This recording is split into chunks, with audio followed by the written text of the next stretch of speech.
4 line बिरहा के शुरुआत में भूमिका का लाइन दल गए और भूमिका पर जरा सा तो देंगे। भाव है क्या बेटा?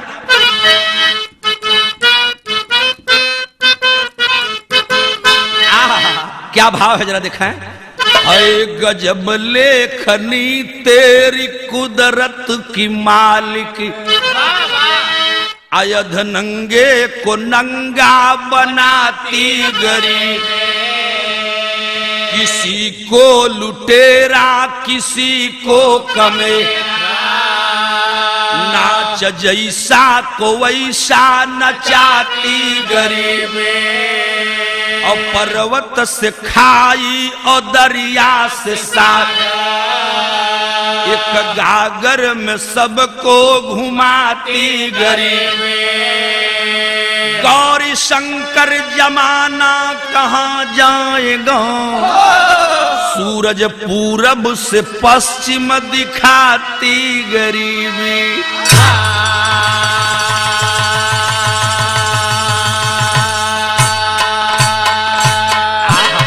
यहीं से गौर करेंगे मेरे बाबूजी, गरीबी आखिर होती क्या है। भूमिका लेकर के बिरहा की स्टोरी शुरू हो गई। एक लाइन शुरुआत में थे गजल के टुकड़ा बा और कौन सा संकेत बा हमारे मास्टर साहब देते बाटे। कौन बा बेटा?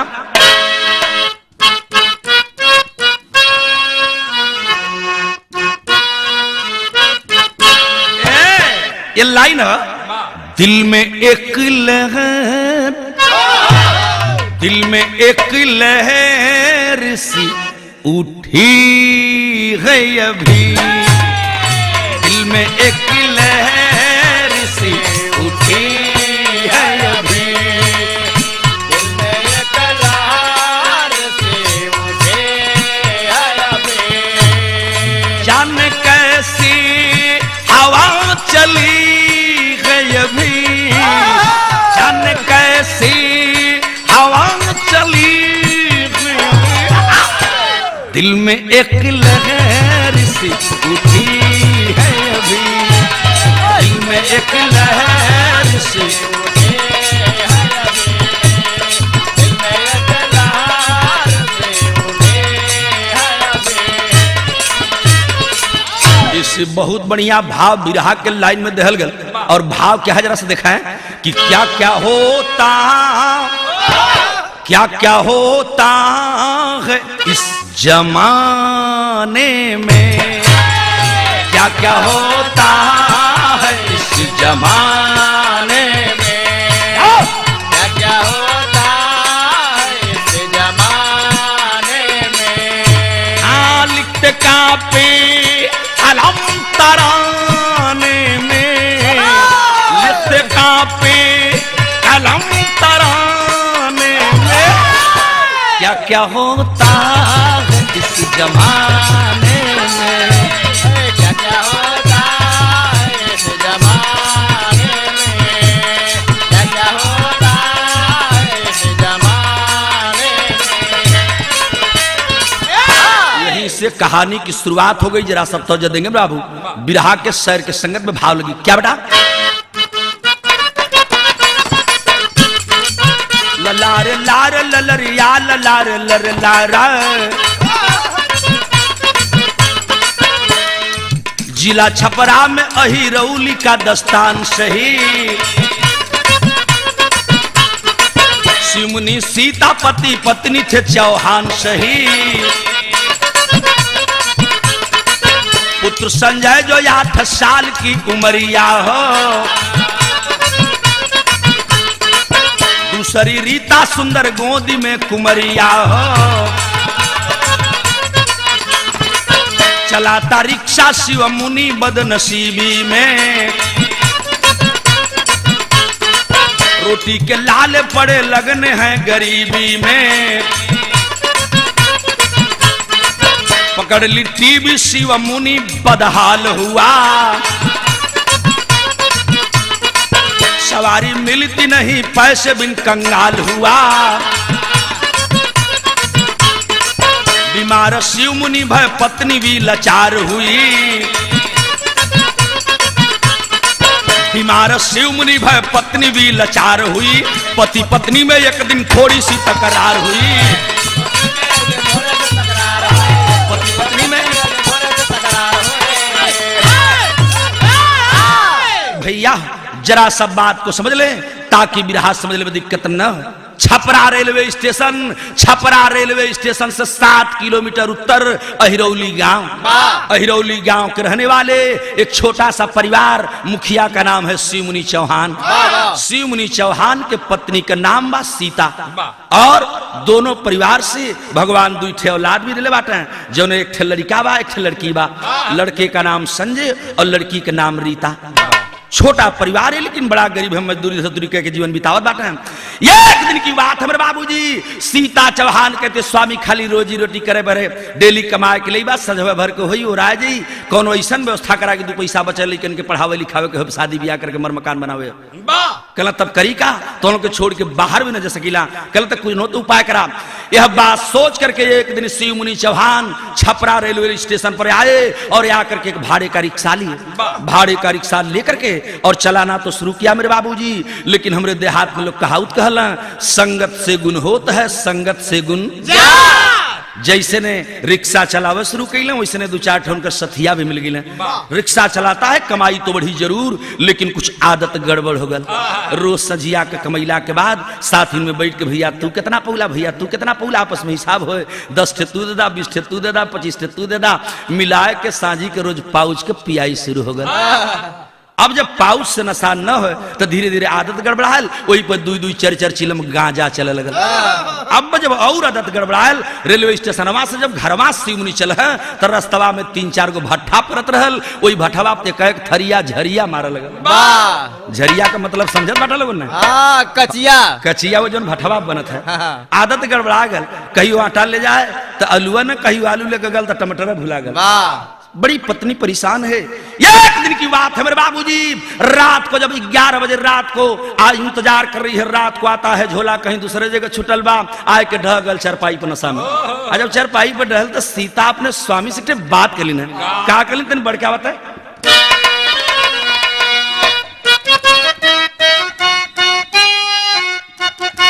लाइन दे दिल गया, भाव हमारे मास्टर संकेत दिलन विदेशिया के लाइन हो, लेकिन अंदाज कर ई है। कहा सीता परसों सैया, अरे होली का त्योहार बाटी, 3 दिन से मिलल नाही भर पेट भोजाना। संजय कहला हमकी कपड़ा मंगाई द पापा, रीता कहले पिचकारी और रांगाना। संजय बड़का लड़का, उम्र 8 साढ़े 8 वर्ष के। बाबूजी परसों फगुआ है ना, एक का कपड़ा हो, रंग से बिगड़ जाई का, हम पैंट शर्ट ले बा ना, तब तक 5 साल की हो बच्ची। रीता तुलतुला है बोल पड़ल, ए पापा हमला के लंग पितकाली ले बा ना, ले बा ना, ला समझावा। सीता बोल पड़ी, अब बतियावा, ये लड़कन से तू है बतियावा। तब तो शिवमुनि चौहान खास तो चरपैया पुट के बैठ गिल बाटा। कहला का हो सीता, ये सीता झूठा न डांटलू, अरे फगुआ परसों न बा तो सुना हमारे एक बात सुन ला। का बतौलो न कि कहे शिवा मुनि बिहान, अरे टिसने पर जाइब हम, रुपया कमाइब कुल्ही ले जाइब सामाना।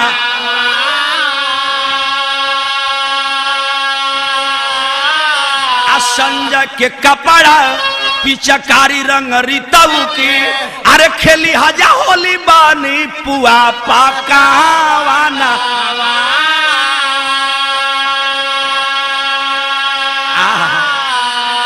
ए सीता तुझ उठे न बोलैलू, हम परसों जाई ढेर रुपया कमाई, संजय तहरा के कपड़ा भी ले आई, हमरे घरे भी पुआ पकवान बनी। ए रीता तहरा के रंग पिचकारी भी ले आई।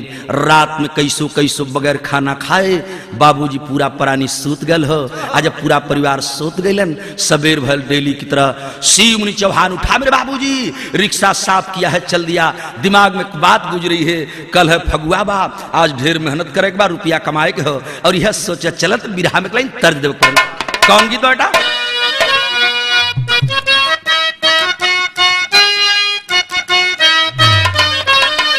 यही तर्ज बा कि बोवली मोखीरा नदिया के तीरवा,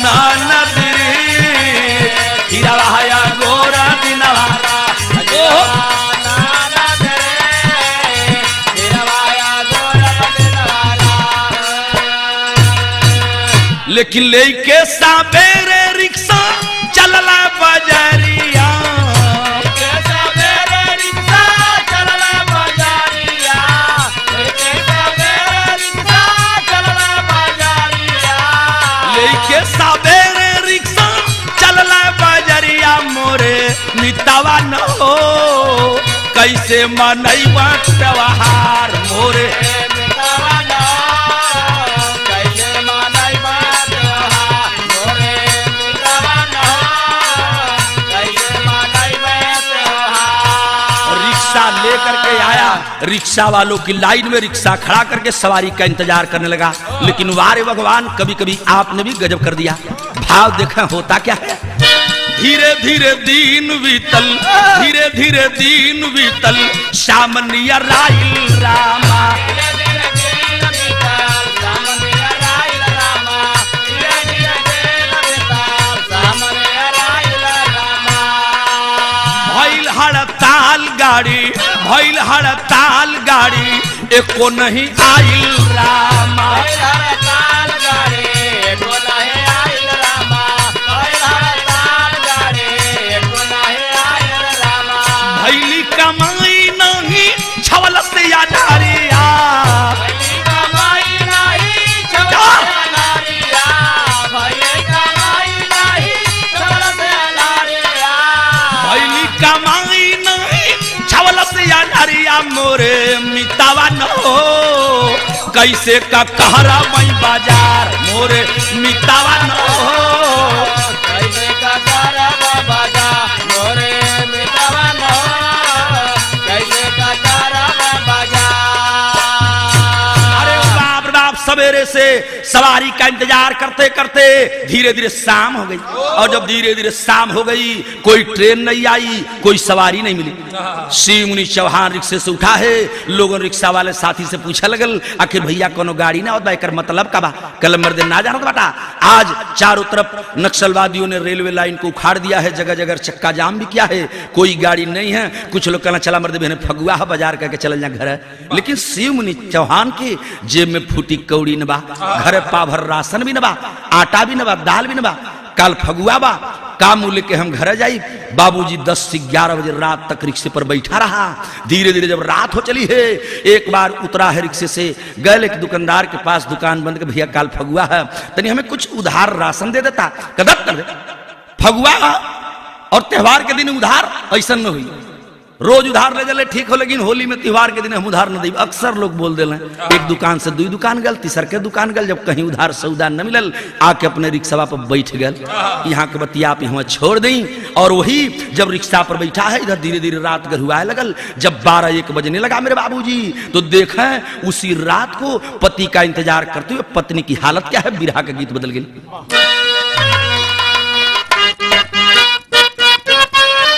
ओह, यही गीत है, लाइन है क्या कि यही पार गंगा माई हो, पार गंगा माई हो, ए पार गंगा माई हो, वही पार जमुना हो, ए पार जमुना हो, ए पार जमुना हो। बिचवा में माला मोर रजऊ डेरावा डलुए हो, बिचवा में माला मोर रजऊ डेरावा डलुए हो, या बिचवा में माला मोर रजऊ डेरावा डलुए हो। अरे बाप रे बाप, सीता चौहान पति का इंतजार करते करते इतनी व्याकुल हो गई, इतनी व्याकुल हो गई कि देखा बेचैन है। और होता क्या जरा देखा है, रतिया पहाड़ हो गई, रतिया पहाड़ हो गई, रतिया पहाड़ हो गई, जोहत भी नुसार हो गई, जोहत बेनसार हो गई, जोहत बेनसार हो गई। रीता पूछ पापा नहीं भवन आइल, रीता पूछ पापा नहीं भवन आइले हो, रीता पूछ बाबा नहीं भवन आइले हो। पापा जरूरी है बिटिया, मत रोआ बेटी, जरूरी है। काल फगुआ न बा, ए लिए ज्यादा रुपया कमीली में थोड़ी लेट हो गल हुई, लेकिन सीता के मनवा में तो दूसर बात बा। घर में तारकारी नहीं थे, क्या बात है, रंग पिचकारी नहीं खे, रंग पिचकारी नहीं खे, रंग पिचकारी नहीं खे। आ सीता झंखाया बोले नहीं सजनवा अइले, सीता झंखाया बोले नहीं सजनवा अइले, सीता झंखाया बोले नहीं सजनवा अइले। अरे बाप रे बाप, सीता अपने पति का इंतजार करते करते पूरी रात बेचैन है, नींद अइबन कर। धीरे धीरे भिनसारा भल, सवेर हो गल, दिन उगल गल, कहले का मतलब कि फगुआ का दिन आ गया। आज जब होली के दिन आ गल, आप इतना पंच गोसाई बैठल बाटी, अरे मेरे बाबूजी थोड़ा सा दिमाग लगाए, फगुआ के दिन सवेरे सवेरे लइकन का पहरा होला, दुआरे दुआरे लइका खाचा लगल, ने सीता घर में से बहरा, बहरा से घर में स्वामी अइलन ना, लड़कवा पूछत बाटे माई पापा अइलन ना, बतिया का बा। धीरे धीरे 8 बजल, 9 बजल, जब 10 बजे लगल, फगुआ का रंग सबाब पर चढ़ लगल। आ तौले एकाएक एक घरवा में बड़का लड़का संजैया रोवत चिल्लात आयल ह, माई ए माई तनी बहरे आवा न, तनी हई देखबू का हो गल। अरे हमरे बबुआ के हो के गल, मतारी बड़ा बेचैन है। और जब वो लड़का आयल ह बाबू, तो देखे एक ठे बड़ी अनोखी बात कहल से लड़कवा, का कहल,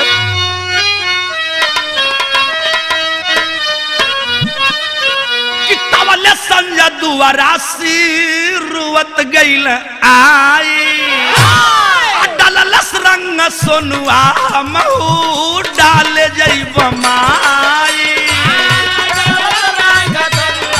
महू डाले जइब माई, डाललस रंग सोनुआ महू डाले जइब माई। ए मई मई, अरे मई हई देखा ना, हमरे ऊपर सोनुआ रंग डाल दिले, ए मई तनी हमरो के देतू ना, तो हम भी सोनुआ पर डलती। मतारी के कलेजा फाट गल, हे भगवान हमें इतना गरीब बना देला, इतना गरीब बना देला कि हम अपने बेटवा के एक उड़िया रंग न दे सकती। अपने कलेजा के टुकड़ा के अपने हृदय से लगौली न। हम माई के दशा कौशन ह, छतिया में पीरा भैली, छतिया में पीरा भइले, छतिया में पीरा भइले, गोदिया कहीरा थैली, गोदिया कहेरा धैले, गोदिया कहेरा धैले। आ नादिया के धार जस नया नवा भैले, नादिया के धार जस भइले नादिया के धार जस नयना भइले। अरे बेटा बेटा मतरो मतरो बेटा मतरो, अभी अभी आपके पापा आएंगे, रंग ले हैं, पिचकारी ले हैं, तेहू जइहा और लड़का पर डलिहा, जो पर मन करियो करे पर डाल दिहा। लड़कवा के तो कैसो समझा बुझा दिली, रात भी उपास कटल बा, दिन में भी चूल्ही में आगी न बरल, कुछ भी न बनले पंचो।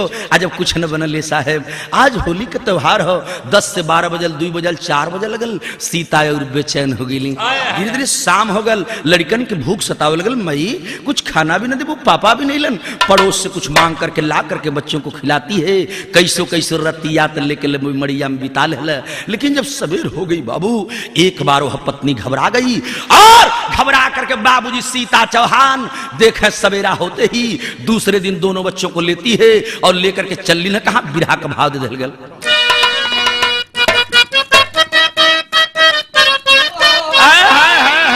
बड़ी एक अनोखी तर्ज दलन, ये हमरे बचपना के गीत बा। और लाइन है, कौन सा गीत मुन्ना, कि कोरी कहतारी या सासु दहियारी जमावली, कोरी कहतारी या सासु दहियारी जमावली, आई अमृत डालली जोरा नवा राधा हो काधा मन मोहे,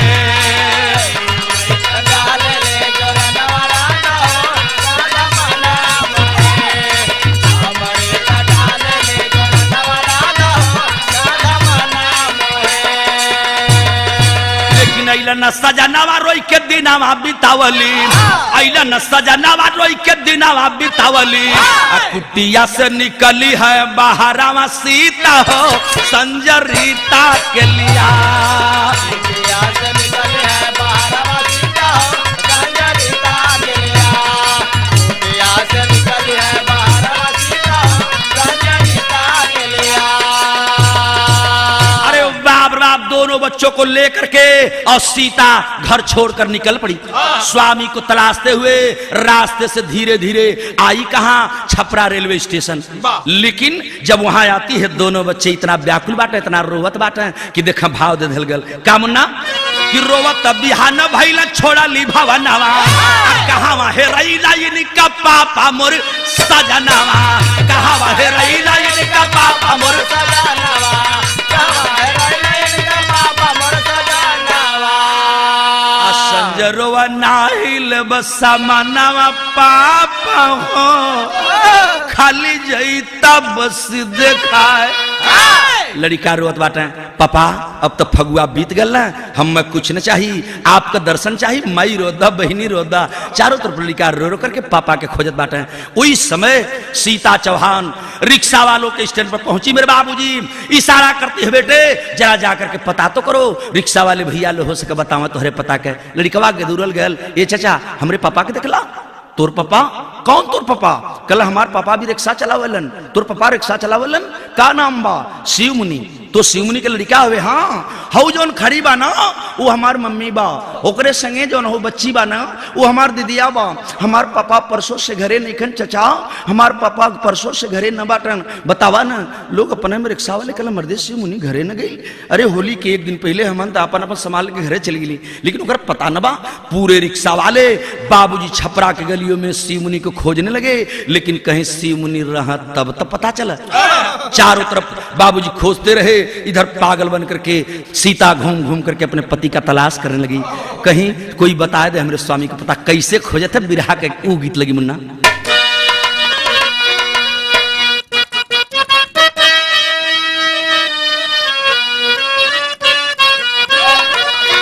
यह गीत का तर्ज बा जब हमारे मास्टर साहब लाइन दिलन कि पियतावा बिड़िया पियतावा बिड़िया फुकतया धुआवा उड़तयाव कचहरिया से बलम झुमतयाव। यही गीत के हमरे देहात में औरत कुल गावली कि आ जाए का दसिया बिहान दुई दसिया तेरसिया के। आ जाए का दसिया बिहान दुई दसिया तेरसिया के। होई सखी का गवनवा तेरसिया के। लेकिन रोई रोई खोजा सीता मिलना सजनवा कहारी गईल। ढूंढ व्याकुला माया नावा कहारी गई। जूठारी बटोरी कैसो लई काजी आव पगलिन भिखारिन बन की दिनावा भी। छपरा के गलियों में ए गली वो गली खोज करके एक दिन नहीं मेरे बाबूजी धीरे धीरे हफ्तों बीत गया, कहीं स्वामी का कोई पता है ना बा। कुछ लोग बताओ ना यार रात 10-11 बजे तक तो दिखाई दिया जरूर, लेकिन उसके बाद शिव मुनि कहाँ गया कोई के कुछ पता ना बा। बिचारी पागल होकर के दिन भर इधर उधर भीख मांग करके आती है प्लेटफार्म पर।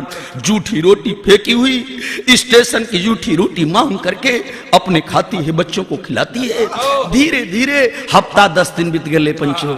जब हफ्ता 10 दिन बीत गए, एक दिन के बाद स्टेशन के प्लेटफार्म पर बैठ करके सूखी रोटी अपने खा रही थी, बच्चों को खिला रही थी। कोई बगलिए में दूठे आदमी बैठे देखला मर्दी कैसन मेहरारू बा, लड़कवन के खाना भी कियावत बा और अपने भी खात बा, लेकिन रोवत भी बा। तो एक आदमी के मुंहवा से निकल के छोड़ मर्दे का पगला हवा। अरे मर्दे कोनो पागल ही है। अब तो जब पागल लोग बोल दे हे मेरे पंचो तो आप खुद सोच लें, जो विपत्ति की मारी लोग पगली जब कह दिले सीता बेचैन हो गल को हो, लोग हमके पगली समझा लगल हैं। तो एक दिन पगलाए गल सचेहू हो और सोच गल कि जहाँ के लोग हमें पागल घोषित कर दिले एक नगर में रहल ठीक न बा। यही सोच करके और एक दिन सीता चौहान करती क्या है, कवि जी को टेर लिखना पर भाव दिया।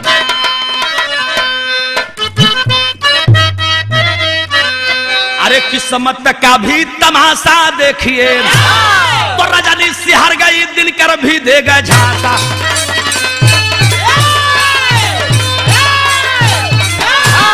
एक दिन सीता चौहान बाबूजी दोनों बच्चों को लेकर छपरा रेलवे स्टेशन पर बैठी है। जब लोग पगली पगली कह लगना कहीं स्वामी न मिलत बा, विपत्ति की मारी वह सीता एक दिन एक काम कर गल। और वह काम कौन सा कर गई? एक लाइन गोरखपुर वाली तज लगल मास्टर। कौन?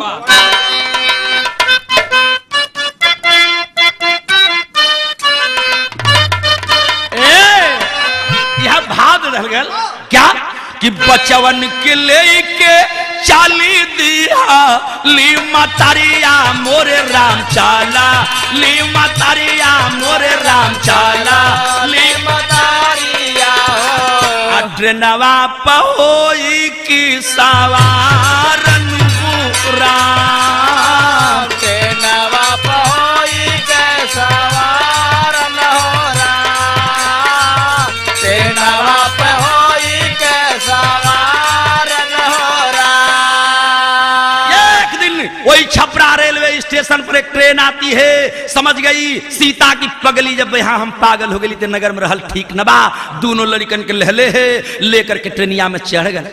ई पता न बा कि ये ट्रेन जाएगी कहाँ। लेकिन मेरे भाई जो ट्रेन छपरा से खुली है, सिवान के रास्ते भटनी आती है, भटनी होते देवरिया के रास्ते गोरखपुर की तरफ चलने लगी। और धीरे धीरे गोरखपुर से बढ़ते हुए बस्ती महाराजगंज खलीलाबाद होते गोंडा के रास्ते वो ट्रेन पहुंची कहाँ जरा देखा है, भाव दिया गया है कि ट्रेनिया रुका लाला खानाऊ के टिसनिया मोरे राम लखना उठ सनिया मोरे राम लखना उठ सनिया हो। तोल भूखिया लगल बाबरी आरन हो।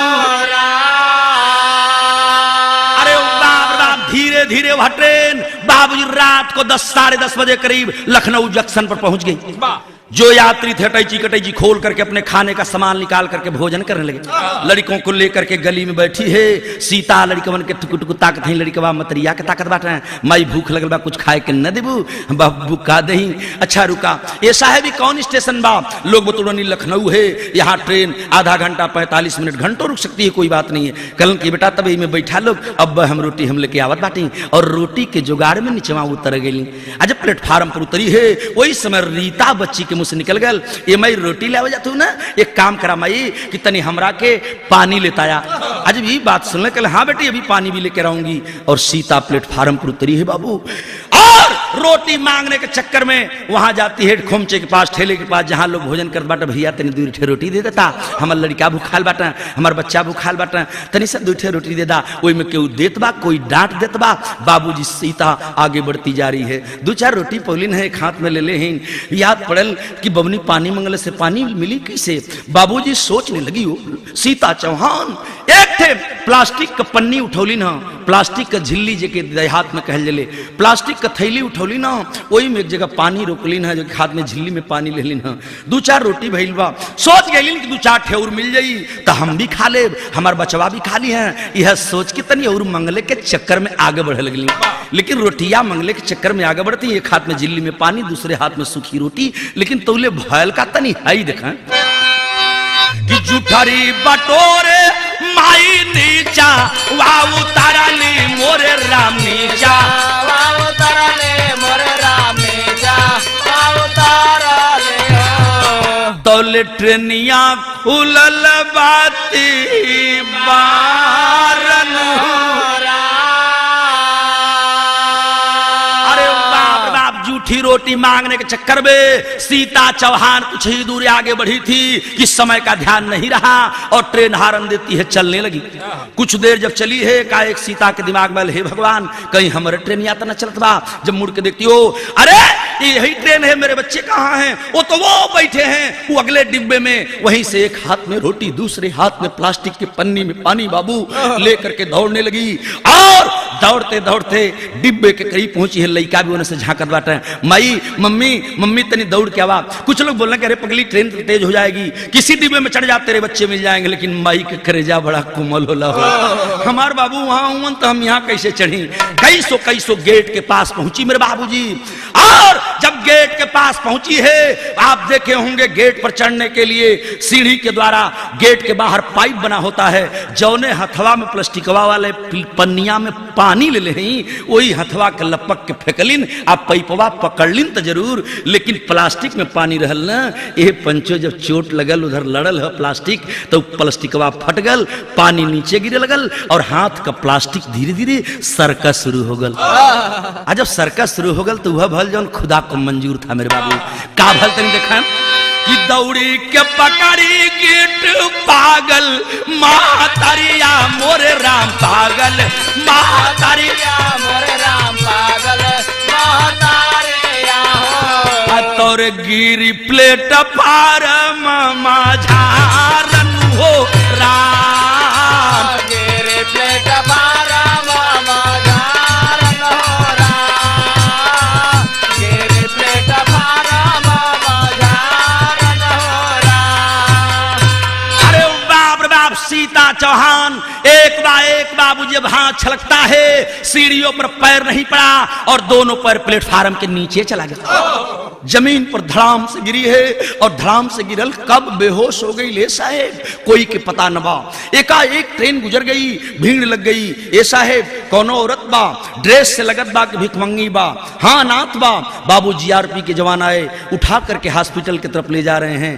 और जब हॉस्पिटल में लेकर के जाते हैं मेरे बाबूजी, डॉक्टर लोग देख रहे हैं, दवा तो शुरू हो गई, यहाँ की बात आप यहीं छोड़ दें। हॉस्पिटलाइज हो गई औरत, ट्रेन भगल लगल, दोनों लड़का रोवे शुरू कर दिले हो। ट्रेनिया के लोग बात देखत बाटे कि नहन के संगवा जौन वो औरतिया रहल लगत बा, ओकर माई रहल, छूट गए लोग मनावल बाबू मतरवा तो हर माई मिल जाई, अगले डिब्बा में होई, अगले स्टेशन मिल जी हैं। कोई बिस्कुट देहल, कोई पैसा देहल, कोई पानी देहल, खाए के लड़कवा वही। आप देखे गलियारा में जौन दोनों तरफ से चढ़ने के लिए ट्रेनों में गेट होता है बाबू, गलियारा में दोनों भाई बहन एकाएक गले में गला लिपट करके दोनों बच्चे रोने लगे। और रोते रोते हालत क्या हुई बाबू, गीत के भाव देहल गल। कामना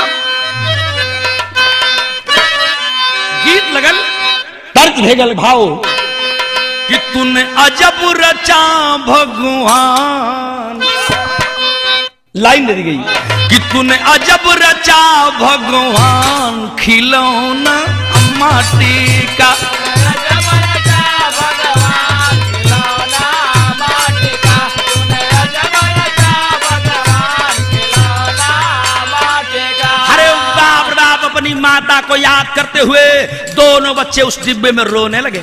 और रोते रोते जो भी बाबूजी ट्रेन में बिस्कुट वगैरह मिला था वही के खाए के, दोनों गरवा में गरवा मिलाए की वही ट्रेनवा के गलियरवा में दोनों भैया बहनिया सूत गई। आ जब सूत गई ना तो कब रात बीत गई, कहाँ ट्रेन चल गई, दोनों लड़कन के पता न हो। आ तौले ट्रेन पहुंच कहाँ गल तनी है देखा,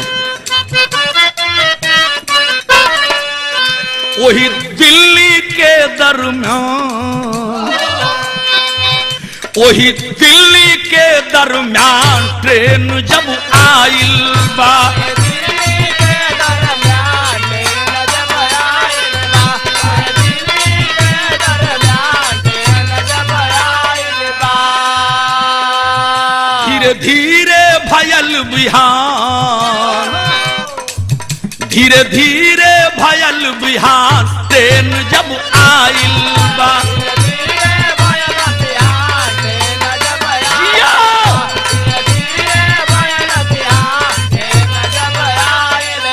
दोनों बच्चा रोए दुखारी हो,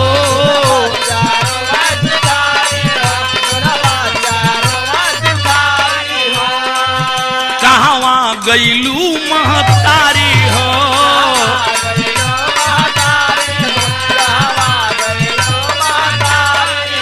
व्याकुल नैना परेशान, व्याकुल नैना परेशान ट्रेन जब आइल बा, व्याकुल नैना परेशान ट्रेन जब आइल बा, व्याकुल नैना परेशान ट्रेन जब आइल बा।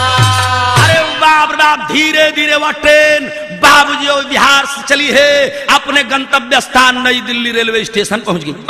और जब नई दिल्ली रेलवे स्टेशन पहुंच गई, भोर के 5 साढ़े 5 बज रहे थे, यात्री अपना टैची कटैची लेकर उतरने लगे।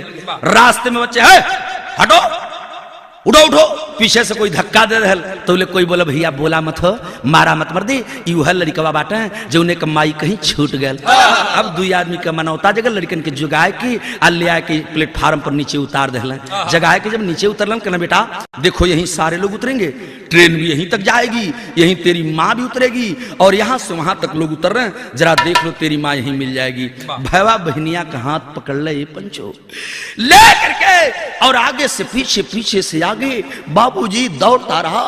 सब लोग उतरे, जो उतरा बाबू अटैची कटैची लेकर के बाहर जाने लगा। मेरे बाबू यही नहीं, खोजते खोजते पूरा प्लेटफार्म सुनसान हो गल। लड़का सोच गल कि हमार माई का तो उतर के आज जैसे ये लोग सगरी लोग ऊपर आ जाते, आप लोग देख ले हुई हर रेलवे स्टेशन पर बाबूजी स्टेशन से प्लेटफार्म से उस प्लेटफार्म और प्लेटफार्म से स्टेशन के बाहर जाने के लिए ब्रिज का सहारा लेना पड़ता है।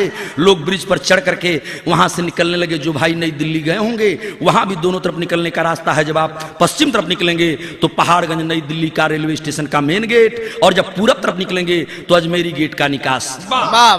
लोग चढ़ने लगे।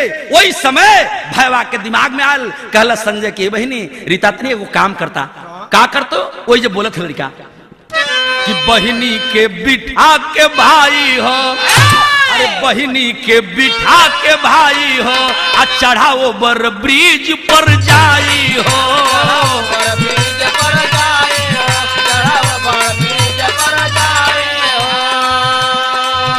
माई के खोजे हरान, माई के खोजे हरान, ट्रेन जब आइल बा,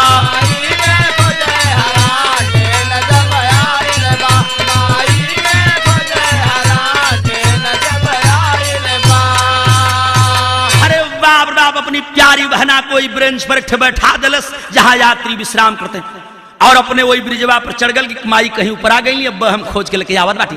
लेकिन बाबूजी भीड़ भरा इलाका, ऊपर ब्रिज पर चढ़ा तो जरूर, लेकिन माई पूरब गईलीन कि पश्चिम गईलीन। अब वो लड़का के दिमाग बा काम करत न, वही जा एक चक्कर दू चक्कर न चलस, धैलस पश्चिम का रास्ता और ऊपर ऊपर ब्रिज पर खोजते खोजते और रेलवे स्टेशन के बाहर चला गया, यानी पहाड़गंज नई दिल्ली मेन गेट के तरफ। और जब दिल्ली के भीड़ भरे इलाके में उतरा मेरे बाबूजी, वह बच्चा उस भीड़ में गुम हो गया। और जब भीड़ में गुम हो गया, धीरे धीरे घंटों बीत गए। वह बिटिया रीता मात्र बाबूजी 5 साढ़े 5 साल की उम्र बच्ची, हमार भैया गईलन लगत बा हमरे माई के पा गईलन हो न हो अइलन ना, चला तनी देखी भैया ऊपरा कहीं माई के लेके हुआ हमरा के भुलात ना गईलन। लड़किया भी वही जो उठल बा, उठ के वही ऊपरा चढ़े लगल और ब्रिज पर सहारा लेके जब ऊपर गई तो ऊपरा के बुझात बा कि भैया एने गईलन कि ओने गईलन। पूरब का रास्ता लड़की पकड़ती है बाबू और पूरब अजमेरी गेट की तरफ बाहर निकल गई। कहले का मतलब कि भाई बहन दोनों भी यहीं बिछड़ गए, और जब दोनों यहीं बिछड़लन हो तो देखें विधाता का गजब करिश्मा। अब यहाँ का बात आप यहाँ छोड़ दें, हम आपका दिमाग ले आवत ही लखनऊ में। जिस लखनऊ रेलवे हॉस्पिटल में सीता चौहान भर्ती है मेरे बाबूजी, डॉक्टर दवा तो शुरू कर दिए, लेकिन देख रहे कोई लावारी से। और जब उसका निरीक्षण किया गया तो हे साहब एक ठेंगुनवा से जो नीचवा दोनों हड्डिया हो खले, दोनों पैर का दोनों हड्डी जब प्लेटफार्म पर गिरी है तो नीचे दोनों पैरवा चल गल हल, और दोनों गोड़वा का दोनों हड्डिया नीचवा का एकदम दबाए के धुरकुसाए के भुकनी हो गल, सब हड्डी एकदम चुरकनी हो गल बा। अब डॉक्टर सोच गिला कि एक जोड़ला से जुटी न ए लिए, कम से कम लेवा के झंझट मोल ले बजाई, ठेंगुनवा पर से दोनों गोड़वा काट के लोग निकाल दे।